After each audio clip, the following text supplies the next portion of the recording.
Look at me. You already know I am not a person. Here is today's story. Customers prefer AI. It is a short sentence. It sounds like a survey result. It sounds like a verdict. But a company can know that fewer people are calling without knowing that people want an AI in the room when something goes wrong. That distinction matters at British Gas. Centrica, its parent company, is planning roughly 1,300 role reductions over the next 2 years. The public explanation points to customer behaviour. More digital contact, fewer calls, and a service model changing around those numbers. The numbers may be real. The conclusion may be doing more work than the numbers can carry. Today's question is simple. Did customers choose AI, or did the service channel change until AI looked like the only choice left? If you want more of the context the headlines leave out, subscribe, and a like genuinely helps us grow. Here is the event we can verify. In June, British Gas announced around 500 roles at its services and energy call centres were at risk. In July, Guardian reporting described a further 800 offshore and back-office roles, bringing the 2-year figure to roughly 1,300. The locations named in the reporting include Glasgow, Edinburgh, Cardiff, Leicester, Stockport, and Leeds. Some reductions are expected through attrition, others through redundancy. The Guardian reported the customer service reduction as about 14% across those teams. That is a workforce measure, not a measure of customer approval. The Guardian then corrected an earlier version of its headline and copy. The figure was not 1,300 call centre jobs. The correction is part of the story. Precision matters when a number is being used to tell us what technology is doing to work. That is a staffing decision. The explanation attached to it is a customer story. Centrica's chief executive, Chris O'Shea, has said more than 90% of British Gas customers use digital channels. Guardian reporting also quotes a 20% fall in calls. ITV reported the company describing a 31% fall since 2023. ITV also published a contact series from roughly 20 million interactions in 2023 to 16 million in 2025, with 14 million forecast for 2026. These figures are not identical. They may use different baselines or time windows. So, we should not blend them into one magic statistic. What they do establish is narrower. The mix of channels has changed, and the company is using that change to explain a smaller human operation. Centrica's stated position is that AI is not driving these particular reductions. The immediate driver, it says, is changing customer behaviour and lower contact volumes. That is a company position, not a settled causal finding. Notice the missing verb. The data says customers are using digital channels. It does not, by itself, say customers prefer an AI agent to a person. It does not tell us whether the digital journey was easier, cheaper, faster, the default, or simply the route that remained available. The wider evidence makes the leap harder to defend. Deloitte's nationally representative UK survey of 4,156 consumers fielded in May 2026 found that 61% were less inclined to engage with a company if they knew they were conversing with generative AI. Only 11% said they were comfortable using AI for a complaint. Comfort rose for lower stakes tasks, such as cancelling an order, but that is precisely the point. Convenience is task specific. An 8x8 UK survey published in October 2025 found 83% preferred a real person for customer support, compared with 4% who preferred a virtual agent or chatbot. It also found that people could become more open to AI if a saving was passed on. That is not unconditional preference. It is a trade-off. And in the Office for National Statistics, June 2026 public opinion data, only 27% said they trusted AI for customer service or support. 32% said they trusted AI for no tasks at all. None of these surveys is a British Gas poll. They cannot tell us exactly what every British Gas customer wants. but they do show why customers prefer AI is not a safe summary of the public mood. This is the omission we do not name when we say AI. There is a difference between a preference and a funnel. A preference is what someone would choose if the options were visible and comparable. A funnel is the path a system presents. The app first, the chatbot next, the phone number later, and a human somewhere behind a phrase you have to know to say. British Gas' own AI notice describes chatbots and automated phone systems handling billing, frequently asked questions, prepayment, and account help.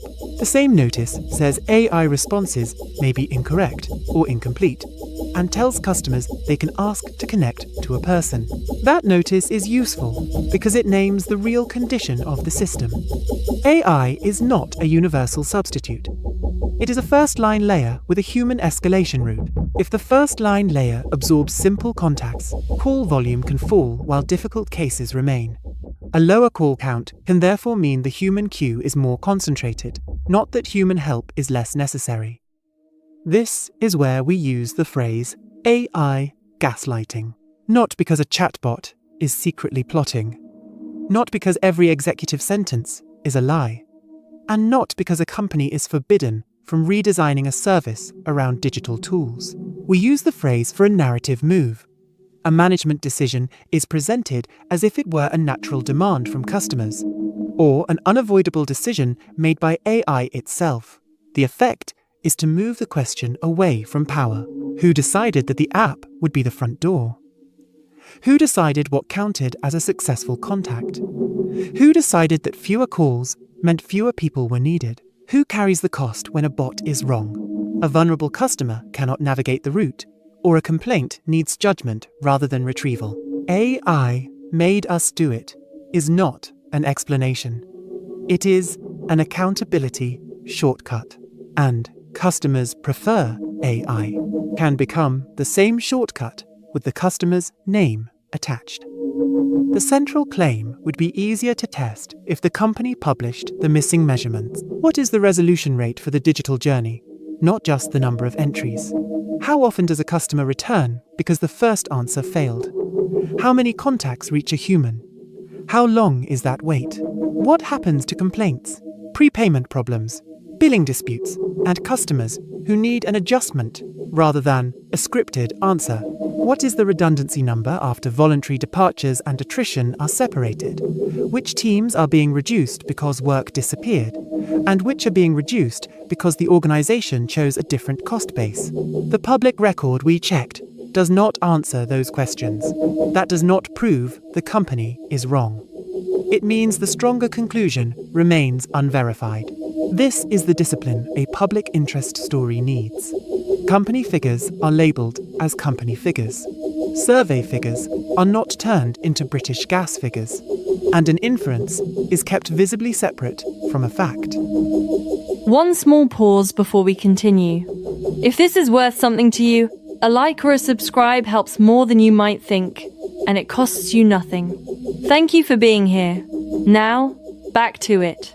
The human question is not nostalgia for a telephone. It is whether a customer can reach judgment when the standard path fails.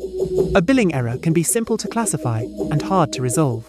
Prepayment problems can be urgent. A person in financial distress may need discretion, not a better menu.